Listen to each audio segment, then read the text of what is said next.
Hello everyone, हम Microsoft Excel को पढ़ रहे हैं। आप देख सकते हो माइक्रोसॉफ्ट एक्सेल को मैंने स्टार्ट कर रखा है और आज के इस वीडियो में मैं आपको सिखाने वाला हूं टेक्स्ट फंक्शंस के बारे में। राइट किया गया है text function in excel. Excel में टेक्स्ट फंक्शन का क्या उपयोग है, आज की इस वीडियो में हम लोग यही सीखेंगे। सो वीडियो में लास्ट तक बने रहिएगा। डेफिनेटली आपको टेक्स्ट फंक्शंस के बारे में पता लग जाएगा कि टेक्स्ट फंक्शन माइक्रोसॉफ्ट एक्सेल में क्या वर्क करता है। सो आप देखो थोड़ा सा, आप यहाँ पे मैंने स्टार्ट में ही लिखा है जीरो के साथ लिख सकते हो। क्या मतलब है? फर्स्ट एग्जाम्पल है, अगर एक संख्या मैंने यहाँ पे राइट किया, देख सकते हो यहाँ पे 222 यहाँ पे, और इस तरीके से कुछ नीचे वैल्यू मैंने यहाँ पे राइट किया है। ये सारी संख्याओं को देख सकते हो कि मैं यहाँ पे लिखा हूँ, लेकिन इसी का ठीक रिजल्ट मैंने यहाँ पे शो किया है कि देख सकते हो 222 को आप डबल जीरो यहाँ पे, फिर इसके बाद आप देख सकते हो यहाँ पे 200 ही मैंने राइट किया है। तो कभी भी अगर किसी नंबर के साथ वहाँ पे उसके आगे अगर आप जीरो यूज करना चाहते हो, ठीक है, जीरो के साथ राइट करना चाहते हो, यहाँ पे टेक्स्ट फंक्शन का उपयोग आप यहाँ पे एक्सेल में कर सकते हो। जैसे कि मैं आपको दिखा दूँ, यहाँ पे देखो आप, यहाँ पे जो लिखा गया है इसमें 5 केवल नंबर हैं, 5 नंबर में से 2 जीरो है, लेकिन यहाँ पे टोटल 5 नंबर है, इसलिए इसमें से कोई भी जीरो एक्सेप्ट नहीं किया गया है। और इसमें देखो 4 अंक की संख्या है तो एक जीरो यहाँ पे एक्सेप्ट हुआ, यहाँ पे 2 अंक की संख्या है तो यहाँ पे 3 जीरो एक्सेप्टेड है, और यहाँ पे 3 अंक की संख्या है तो केवल इसमें 2 जीरो क्या है, एक्सेप्ट किया गया है यहाँ पे। लेकिन ये कैसे किया है मैंने माइक्रोसॉफ्ट एक्सेल में, तो आपको बता दूं, केवल मैंने टेक्स्ट फंक्शन का ही उपयोग किया है इसमें, और इसी से मैं ऐसा कर पाया हूं। ठीक है, अगर मैं आपको दिखा देना चाहूँ इसे फार्मूला के हिसाब से, तो मैं आपको दिखा देता हूँ। इसे मैं डबल क्लिक करता हूँ तो आप देख सकते हो कि मैंने कुछ लिखा नहीं है। टेक्स्ट फंक्शन में केवल एक ही वैल्यू यहाँ पे राइट किया है, यानी कि इस सेल का मैंने केवल एड्रेसिंग यहाँ पे डाला है, ये वाले सेल का, और इसके बाद कॉमा डाल के मैंने डबल यूनाइटेड कॉमा में यहाँ पे 5 बार शून्य डाला है। इसके बाद एंटर बटन को जब मैंने प्रेस किया है तो अब उसके बाद क्या होगा, जितनी वैल्यू डालूंगा 5 अंक के भीतर, यहाँ H6 में जितनी वैल्यू होगी, यानी कि 3 अंक की वैल्यू होगी तो केवल 2 शो करेगा, 4 अंक की वैल्यू होगी तो केवल क्या शो करेगा, इसमें 1 जीरो शो करेगा।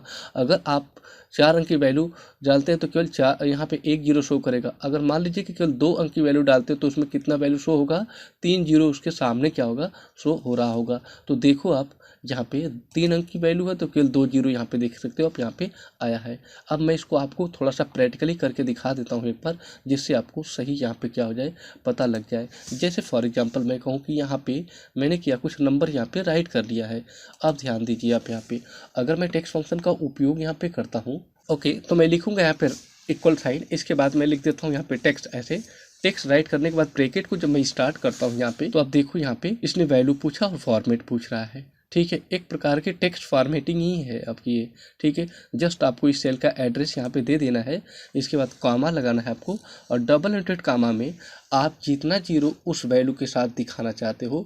ठीक है, लेकिन एक बात ध्यान दीजिएगा, जितना नंबर यहाँ पे है उससे ज़्यादा जीरो यूज करना पड़ेगा, तभी उसके आगे आप जीरो को क्या कर सकते हो, लगा सकते हो। ओके, तो मैंने क्या किया यहाँ पे, 5 टाइम क्या किया, जीरो को प्रेस किया यहाँ पे।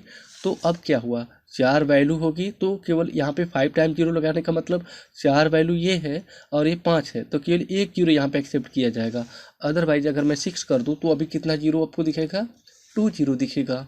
सो ब्रैकेट यहाँ पे इन्वर्टेड कॉमा को क्लोज करने के बाद ब्रैकेट को क्लोज करके एंटर बटन को मैं जैसे ही यहाँ पे प्रेस करूँगा तो आप देख सकते हो यहाँ पे संख्या में आपको मिल गया डबल जीरो, यहाँ पे 44442। ओके, मैं इसकी फॉर्मेटिंग को थोड़ा सा सेट कर देता हूँ जिससे कि आपको सामने फ्रंट पे नज़र आ जाए। तो मैं इसको ऐसे इंक्रीज कर देता हूँ, और ये देखो आप यहाँ पे अभी, ये देखिए नीचे आप, दिखाई दिया आपको यहाँ पे अभी। अब अगर सपोज दैट मैं यहाँ पे कोई भी वैल्यू ऐसे डालता हूँ, ये देखो यहाँ पे भी वैल्यू पुट कर लेता हूँ, और मैं नीचे भी कोई वैल्यू ऐसे डाल देता हूँ। अब मैं क्या करता हूँ, यहाँ पे जाऊंगा और डबल क्लिक जैसे ही मैं करूंगा तो नीचे तक देखिएगा इसमें जीरो लग गया। अभी केवल दो दो वैल्यू थी ना, इसलिए इसमें 4 4 जीरो देख सकते हो एक्सेप्ट किया गया है। अगर मैं वैल्यू को यहाँ पे इंक्रीज कर देता हूँ, फॉर एग्जांपल मैंने इसमें कर दिया ऐसे, तो इसमें केवल 3 जीरो दिखेगा देखो अभी, और इसमें 4 दिख रहा है। अगर मैं यहाँ पे वैल्यू 4 कर देता हूँ, टोटल वैल्यू यहाँ पे ऐसे कोई भी नंबर यहाँ पे केवल 4 टाइम मैं क्या करता हूँ, राइट कर देता हूँ, जैसे कि मैंने आपको यहाँ पे दिखाया है। अभी ये देखो, मैं अभी क्लिक करता हूँ यहाँ पे तो देखो यहाँ पे केवल 2 जीरो यहाँ पे एक्सेप्ट हुआ, और यहाँ पे कितना नंबर है, 11 है। तो मैं इसको थोड़ा और इंक्रीज कर देता हूँ। तो अब देखो आप यहाँ पे इसमें 3 जीरो आपको क्या हुआ दिखा। सो आई होप आप लोग को फर्स्ट एग्जाम्पल यानी कि टेक्स्ट फंक्शन का पहला एग्जाम्पल जीरो के साथ कैसे लिख सकते हैं सीख गए होंगे। सो आइए नेक्स्ट एग्जाम्पल को हम लोग यहाँ पे देखते हैं। अगला एग्जाम्पल की मैं बात करूँ तो साइड में मैंने लिखा है फ्रैक्शन लिखेगा। क्या करेगा यह फंक्शन टेक्स्ट फंक्शन ही है, लेकिन आप इसमें फ्रैक्शन में क्या कर सकते हो, लिख सकते हो। फ्रैक्शंस का मतलब होता है आप बटा में लिख सकते हो। ठीक है, जैसे कि फॉर एग्जाम्पल आप देखो यहाँ पे लिखा है मैंने 10 पॉइंट, यहाँ पे 10.25। इसका मतलब होता है कि 10 तो एक आपका नंबर हो गया टोटल, मतलब पूर्ण रूप से संख्या 10 है, लेकिन पॉइंट के बाद 25 एक डेसिमल संख्या होती है। इसका मतलब हो गया कि यहाँ पे 10.25। तो 10.25 को क्या पढ़ेंगे आप बताइए। यहाँ पे 10 तो कम्प्लीटली एक नंबर है, बट 25 क्या है, 100 का चौथाई भाग है ना। इसीलिए यहाँ पे देखोगे तो उसे फ्रैक्शन में बदला है कितना, यहाँ पे 10 सही 1/4 में क्या किया उसने, कन्वर्ट किया है इसको। देखो 10 सही कितना होगा, 1/4 ही होगा ना ये। ठीक है, वैसे ही यहाँ पे आप देखोगे तो आप ये देख लो, आप यहाँ पे लिखा गया है 223.54। इसका क्या मतलब हुआ, 223 सही 1/2। अब 1/2 क्यों राइट किया गया है, क्योंकि यहाँ पे वैल्यू कितना है 54 है, यानी कि 54 का मतलब क्या, 100 के आधे से थोड़ा सा क्या हो ऊपर है, यानी 100 का आधा क्या होता है 50 होता है, और 50 से प्लस है, देख सकते हो 54 है। इसके लिए इसका मतलब कितना दे दिया है, 1/2 दे दिया है। ठीक है, अगर सपोज दैट मैं इसको 1 कर देता तो ऑटोमेटिकली ये जो वैल्यू हो जाती है वो कितना होता है, यहाँ पे 224 हो जाता। ठीक है, अभी आप देखो ये अभी 1/4 करके आपको इसको दिखाता हूँ। ये देखिए यहाँ पे वैल्यू जो है ना, मैं 24 कर देता हूँ या 25 कर देता हूँ। ये देखिएगा अभी 25 कर दिया मैंने। ये देखो अभी जैसे 25 किया, यहाँ पे देखो आ गया कि नहीं, 223 सही 1/4 आ गया। यहाँ पे क्या है 13.5 पॉइंट, आप बोलते हो ना इसे 13.5 बोल सकते हो। ठीक है ना, यहाँ पे अभी तो 13.5 का मतलब क्या हो गया, 13 सही 1/2। 5.5 का मतलब क्या होगा, 1/2 ही होता है। सो देखो कुछ इस तरीके से आपका ये फार्मूला यहाँ पे काम किया है। अब ये कैसे किया है, तो इसको आप डबल क्लिक कर लो आप यहाँ पे, तो आपको बता दूं कि ये देखो फंक्शंस आपके सामने यहाँ पे समझ में आ जाएगा कि कैसे आप यहाँ पे इसे राइट कर सकते हो। अगर सपोज दैट कि आपको सही में लिखना है तो, अगर केवल बटा में लिखना होता तो आप इसका उपयोग यहाँ पे नहीं भी कर सकते थे। ठीक है, तो अभी कैसे किया है मैंने, ये देखो आप यहाँ पे सपोज दैट कि मैंने कोई नंबर यहाँ पे राइट किया है, जैसे कि 2 पॉइंट मैंने यहाँ पे 25 ले लिया। 2.25 का मतलब क्या हो गया, यहाँ पे 2 सही 1/4 होगा इसका मतलब। अब मैं इसको थोड़ा सा फॉर्मेटिंग कर देता हूँ जिससे कि आपको नज़र आएगा सामने यहाँ पे। तो ये लीजिए मैंने फॉर्मेटिंग कर दिया इसका, और यहाँ पे आपको सामने दिख रहा है। अब फंक्शंस का यूज करता हूँ मैं, तो फंक्शन को यूज करने के लिए इक्वल साइन को लगाना कंपलसरी होता है। तो मैं यहाँ पे क्लिक कर लेता हूँ और सबसे पहले इक्वल साइन को यहाँ पे क्या करता हूँ, लगा दूंगा ऐसे, और ठीक फंक्शंस को क्या करूँगा, राइट करूँगा। तो ठीक यहाँ पे फंक्शन क्या है, टेक्स्ट फंक्शन है।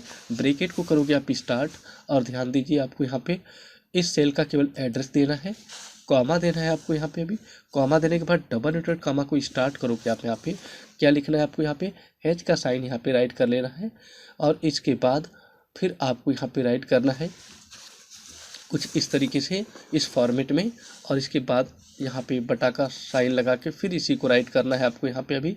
और इसके बाद आपको डबल इंटरेट कामा को लगा के यहाँ पे ब्रैकेट को कर देना है बंद। तो अभी आप देखो, आप यहाँ पे जैसे मैंने एंटर बटन को प्रेस किया तो ये रिजल्ट आपके सामने यहाँ पे मिल चुका है। देखो आप यहाँ पे कितना आ गया, यहाँ पे कैसे सूत्र लगाया है मैंने, यहाँ पे देख सकते हो। यहाँ पे अभी आपको कोई दूसरा नंबर पुट करके दिखाता हूँ। जैसे मैं यहाँ पे 2.5 केवल यहाँ पे क्या करता हूँ, डालता हूँ 2.5 डालूंगा तो इसका रिजल्ट क्या मिलेगा। ठीक है, देख सकते हो 2 सही कितना मिल जाएगा, 1/2 ही मिलेगा ना। 2 पॉइंट का मतलब हो गया 2 सही 1/2 का मतलब क्या हो गया, यहाँ पे 2.5 हो गया। ठीक है, ओके। तो इसी तरीके से अगर मैं कोई भी यहाँ पे नंबर अगर पुट करता हूँ और उसके साथ पॉइंट का यूज करता हूँ तो ऑटोमेटिकली वो इस तरीके से फ्रैक्शन में कन्वर्ट हो जाता है। मैं इसको डबल क्लिक करके थोड़ा सा इसका फॉर्मेटिंग को बढ़ा देता हूँ ऐसे, और फिर आपको ये रिजल्ट आपको यहाँ पे सामने डिस्प्ले हो जाएगा, ये देख सकते हो। सो आई होप आप लोग को टेक्स्ट फंक्शन समझ में आ चुका होगा। वीडियो अच्छी लगी हो तो प्लीज़ चैनल को सब्सक्राइब कर दीजिए, साथ में बेल आइकन को हिट कर दीजिएगा। Okay, thanks for watching this video, see you in the next video.